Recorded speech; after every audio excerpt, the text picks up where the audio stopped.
السلام علیکم ورحمۃ اللہ وبرکاتہ۔ ربی اشرح لی صدری ویسر لی امری واحلل عقدۃ من لسانی یفقہوا قولی۔ اے میرے پروردگار، میرا سینہ کشادہ کر دے اور میرے کام کو آسان کر دے اور میری زبان کی گرہ کو سلجھا دے تاکہ لوگ میری بات سمجھ سکیں۔ آپ سے گزارش ہے کہ میرے چینل قرآن اسپرٹ کنیکٹ کو سبسکرائب کر لیں تاکہ قرآنی آیات کی اپ کمنگ لیسنز کے نوٹیفیکیشن آپ کو ملتے رہیں۔ آج ہم دیکھیں گے سورہ نصر۔ سورہ نصر ایک مدنی سورت ہے۔ سورہ نصر قرآن پاک میں 30ویں پارے میں 110 نمبر پر موجود ہے۔ اس میں 3 آیات ہیں، 19 الفاظ اور 80 حروف ہیں۔ اس سورت کا نام اس کی پہلی آیت سے لیا گیا۔ اس سورت میں مستقبل کے بارے میں 3 خبریں دی گئی۔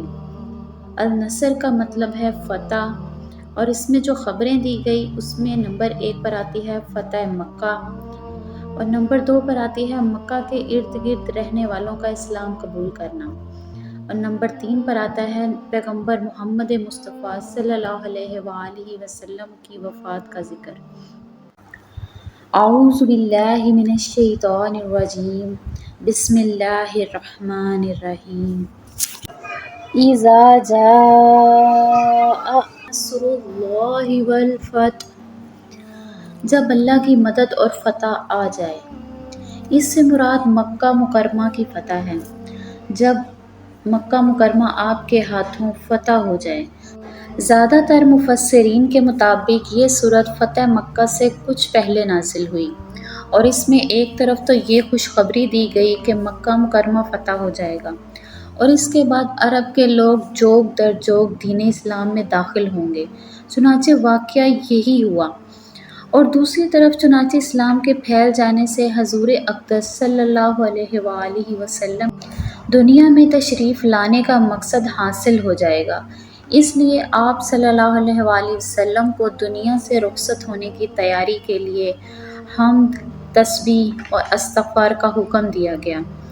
جب یہ سورت نازل ہوئی تو اس میں دی گئی خوشخبری کی وجہ سے بہت سے صحابہ خوش ہوئے، لیکن حضور اقدس صلی اللہ علیہ وآلہ وسلم کے چچا حضرت عباس رضی اللہ تعالیٰ عنہ اسے سن کر رونے لگے، اور وجہ یہ بیان کی کہ اس سورت سے معلوم ہوتا ہے کہ ان حضرت صلی اللہ علیہ وآلہ وسلم کے دنیا سے تشریف لے جانے کا وقت قریب آ رہا ہے۔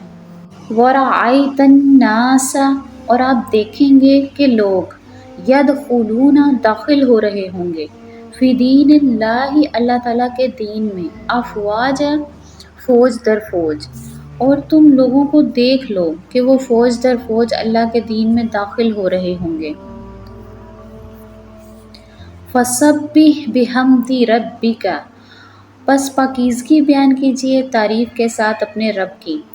وَاسْتَغْفِرْهُ إِنَّهُ كَانَ تَوَّابًا، اور بخشش طلب کیجئے ان سے، بے شک وہی ہے جو بڑا توبہ قبول کرنے والا ہے۔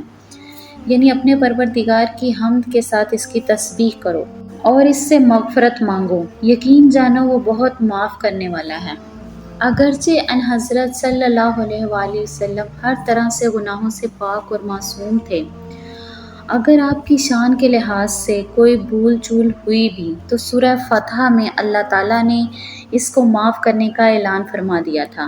اس کے باوجود آپ صلی اللہ علیہ وآلہ وسلم کو استغفار کی تلقین کی گئی، یعنی کہ امت کو یہ بتانے کے لیے تلقین کی جا رہی تھی کہ جب ان حضرت صلی اللہ علیہ وآلہ وسلم سے استغفار کرنے کے لیے کہا جا رہا ہے تو دوسرے مسلمانوں کو تو زیادہ اہتمام کے ساتھ استغفار کرنی چاہیے۔